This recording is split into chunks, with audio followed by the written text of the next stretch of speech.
Hello जी, कैसे हो आप सब। मैं पिंकी अपने यूट्यूब चैनल दलाल फैमिली ब्लॉग में आप सबका स्वागत करती हूँ।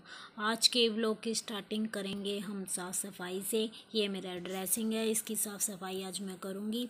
कल करवा चौथ था, करवा चौथ के टाइम पे भी मैंने जो मेरी सामान था सारा निकाल लिया था, लेकिन फिर भी ऐसा बहुत सा सामान है जो मैंने देखा था और जो अभी क्लीन करना है। तो अब दिवाली आ ही गई है, समझो 1 बाय 1 एक एक चीज़ें साफ़ करनी पड़ेगी, क्योंकि इतना टाइम मेरे पास नहीं है, क्योंकि मेरा छोटा बच्चा है कि मैं एक साथ सारी सफाई कर दूंगी। तो मुझे बीच बीच में थोड़ा थोड़ा टाइम निकाल के 1 बाय 1 एक एक सामान को, जैसे ये ड्रेसिंग आज मैं कर दूंगी, फिर एक अलमीरा करूंगी, फिर दूसरी करूंगी। फ्रिज की मैंने कुछ दिन पहले वीडियो डाल दी, फ्रिज मैंने कर दिया था। फिर कमरे की साफ़ सफाई, उसके बाद किचन तो मेन है ही है सबसे ज़्यादा। तो एक एक करके मैं सबकी साफ़ सफाई करूँगी। तो शुरू करते हैं आज का ब्लॉग। ये मेरा ड्रेसिंग है और इसमें सामान देखिए, कल भी मैंने काफ़ी चूड़ियाँ वगैरह अपनी निकाली थी, क्योंकि भाई कल करवा चौथ था। तो उसके लिए सामान मैंने निकाल तो लिया, लेकिन सारा फिर जल्दी जल्दी में ऐसे ही उलट पुलट रख दिया था, क्योंकि मुझे पता था भाई मुझे साफ़ सफाई करनी है। इसलिए मैंने सामान को इतना अच्छे से नहीं जचाया था, ऐसे ही रख दिया था। तो उसके बाद फिर मैं सारा सामान निकाल के ये अपने ड्रेसिंग को साफ़ करने लग गई। पहले सूखे कपड़े से थोड़ी डस्ट वगैरह जो थी वो मैंने हटा दी थी। उसके बाद सिंपल मैं इससे साफ़ करने लग गई थी। सफाई करते करते मुझे याद आया कि भाई अभी 1-2 दिन बाद होली अष्टमी का भी फास्ट है, सब लोग उसका भी फास्ट करते हैं, मैं भी करती हूँ। ये स्पेशल माँओं के लिए होता है, तो उसकी तैयारी भी मुझे करनी है। कमोई वगैरह में उसमें सामान जो रहता है, तो उसके लिए भी भाई सिंदूर हल्दी वगैरह जो एक आधा सामान है वो जो मेरे पास नहीं है, वो मुझे बाज़ार से लाना पड़ेगा। तो उसके लिए भी टाइम निकालना है। तो मैं कोशिश कर रही थी कि भाई जो मेरी सफाई से मुझे थोड़ा बहुत टाइम मिले, तो मुझे बाज़ार जाना पड़ेगा। तो मैं वही उसी की तैयारी करने के लिए अपना टाइम थोड़ा सा मैनेज करते हुए थोड़ा थोड़ी सफाई हर जगह करने लग गई थी। यही कारण है कि भाई हम लेडीज़ों को मतलब दिमाग में पहले ही रखना पड़ता है कि अब क्या है, अब क्या है, उसके बाद हमें क्या करना है, तभी हमारा काम मैनेज हो जाता है। अगर हम सोचे नहीं साथ साथ हमारा सब कुछ काम हो जाएगा, तो ऐसा नहीं हो पाता है। काम सर पे पड़े तब तो खैर करना ही है, पर पहले से थोड़ा मैनेज करके चलते हैं तो थोड़ा सा टाइम भी मिल जाता है और वैसे भी काम भी अच्छे से हो जाता है। तो बस इसीलिए मैं सफाई करते करते हमने टाइम के बारे में थोड़ा सोच रही थी। और कुछ हमारे घर में अब शादी भी आने वाली है, तो उसकी भी तैयारियां हमें करनी है। अभी शादी के लिए ज़्यादा टाइम भी नहीं बचा है, तो बस उसी के कारण भाई अभी दिवाली सर पे है, फिर शादी है। सफाई जितनी हो जाए उतना ही अच्छा है। तो ये सफाई करते करते मैं अपना जो अभी मुझे सूट वगैरह लाने हैं जिनकी मैचिंग मैंने अब तक नहीं करी है, तो साथ साथ मैं अपनी चूड़ियों को वही खोल खोल के देख रही थी कि किस कलर की चूड़ियाँ मेरे पास रखी है। क्योंकि लहंगे साड़ी वगैरह भाई जो कपड़े हम लाएंगे उनकी मैचिंग तो खैर बाद में ही होगी, पर कुछ कपड़े ऐसे हैं जो भाई हमारे घर से ही हो जाते हैं। भाई ऐसा नहीं है अभी करवा चौथ ही गया है, वो सूट एक ही बार मैंने पहना है, तो कहीं ना कहीं मैं उसको भी दोबारा पहनूंगी। जैसे उसकी चूड़ियाँ हो गई वो तो है ही, पर एक दो जैसे हमारे पास महंगे कपड़े होते हैं, हैवी साड़ी या लहंगा है, जो अगर हो सका मैं उसको भी दोबारा पहन भी लूँ। वो टाइम बताएगा कि भाई मैं और लेके आती हूँ या मैं उन्हें ही अपना मैनेज करती हूँ।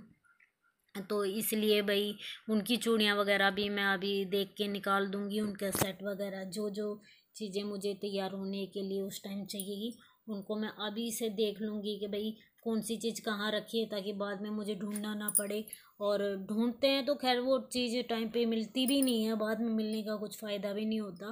तो इसलिए भाई मैं उनको एक जगह पे जो मेरे इस्तेमाल की चीज़ें मैं उनको अभी से निकाल के रख दूँगी। मैंने खैर अभी देख भी ली है कि कौन सी चीज़ कहाँ पे है, तो उन चूड़ी वगैरह को जो उनका सामान है मैचिंग का है मैं सबका एक साथ रख दूँगी। और जो मेरे कपड़े वगैरह हैं उनको फिर मैं 1 बाय 1 करके एक साथ रख दूँगी कि हाँ ये कपड़े भाई मुझे लेके जाने हैं। तो आधा काम वही है उस टाइम का, पूरा हो जाता है और वहाँ के काम के लिए फिर इतना सोचना नहीं पड़ता। भाई चलो बैग उठाओ, आधी पैकिंग पहले से हो ही चुकी होती है, तो बस यही मैनेज करते हुए भी सारा काम। और चूड़ियाँ तो मेरे पास इतनी, अभी साफ़ सफाई कर रही हूँ, जब मैं 1 बाय 1 करके लगा रही हूँ। जब लाना होता है, जब कुछ पहनना होता है, तब ऐसा लगता है कि मैचिंग का कुछ है ही नहीं, लेकिन बाद में जब उनको रखते हैं, जगह ही कम पड़ जाती है, तब दिखता है हाँ कितना सामान हमने ले रखा है। तो मेरा चूड़ियों का भी कुछ ऐसा ही है। कितनी चूड़ियाँ मैंने हैंगर में लगा रखी है, कितने मेरे पास डब्बे के डब्बे ऐसे ही मैंने ये देखो भर के ऐसे ही रख रखे हैं, क्योंकि चूड़ियाँ मैं डेली यूज़ में चेंज कम ही कर पाती हूँ। बाहर मेरा ऐसा आना जाना होता नहीं है कि भाई मुझे रोज़ कहीं ना कहीं जाना पड़े। मैं बहुत ही कम ऐसा होता है कि घर से बाहर जाती हूँ, और कहीं ऐसे स्पेशली मार्केट वगैरह मुझे जाना होता है तो ऐसा नहीं है मैं फुल्ली रेडी हो गई चूड़ी वगैरह चेंज करके तभी जाती हूँ, ऐसा भी नहीं है। तो जो सिंपल मैंने हाथों में पहन रखी होती है मैं वही पहन के चली जाती हूँ। तो बस उसी के मारे ये मेरी चूड़ियाँ वगैरह इतनी रखी हुई हैं। और आप बिलीव नहीं करेंगे, ये मेरी शादी से लेके अब तक रखी हुई है, क्योंकि जो अभी मैं करवा चौथ पे मैंने चूड़ियाँ पहनी है वो मेरी शादी की रखी हुई थी। बस वही है, वो सूट भी पुराना हो गया, लेकिन वो चूड़ियाँ मैं पहन ही नहीं पाई थी क्योंकि मैंने चूड़ा पहना हुआ था। और उस टाइम पे चूड़ियाँ वगैरह हम इतनी ज़्यादा ले लेते हैं मैचिंग के चक्कर में, तो आधी से ज़्यादा चूड़ियाँ तो मेरी उसी टाइम की रखी हुई हैं। उन्हीं की मैचिंग मैंने अब अपने करवा चौथ के सूट पे कर ली थी, और जो अब मैं होली पे भी पहनूंगी उस सूट की चूड़ी भी अभी मैंने देखा सफाई करते वक्त कि उसकी मैचिंग की तकरीबन मेरे पास है, तो उसका काम भी मेरा चल गया। तो चूड़ियों का इतना ज़्यादा स्टॉक मैंने इकट्ठा कर रखा है कि मुझे अब लग रहा है कि मैंने कितने पैसे इन पे बर्बाद कर दिए जो कि हमें नहीं करने चाहिए थे, और वो पैसे कहीं ना कहीं मेरे काम आ ही जाते। पर चलो कोई नहीं, उस टाइम काम नहीं आए तो अब भी वो चूड़ियाँ मेरे काम ही आ रही है। तो पर ऐसा नहीं है कि वो मैंने बर्बाद कर दिए, तो मैंने अपनी चूड़ियाँ अभी भी ढंग से ही रख रखी थी। तो ऐसे की ऐसी ही मेरी चूड़ियाँ हैं, ऐसा नहीं कि भाई वो टूट गई हूँ या काली पड़ गई हूँ। तो मैंने उनको रख भी संभाल के ही रखा है ताकि भाई मेरे पैसे वेस्ट ना जाएं, और थैंक गॉड वो वेस्ट गए भी नहीं है। बस फ़र्क इतना हो गया कि जो चीज़ मुझे पहले इस्तेमाल करनी थी अब वो मैं अब कर रही हूँ। तो अब से आगे से मैं ध्यान रखूँगी कि भाई मैं उतनी ही चीज़ें लूँ जितनी मेरे यूज़ की हो, ज़्यादा रखने का फिर झंझट ना हो। तो आगे से भाई जो चीज़ें हमें शादी से पहले हमें समझ नहीं आती वो शादी के बाद आती हैं। पैसे की बचत, हकीकत ये है कि बहुत कम ऐसे लोग होते हैं जो पहले से सोच लेते हैं, लेकिन ज़्यादातर लोगों को शादी के बाद ही अपनी बचत की समझ में आता है, फिर वो तैयारी करता है। ये क्रिस्टल का कछुआ है जो मैं अपने ड्रेसिंग में ही रखती हूँ। ओके जी, बाय बाय।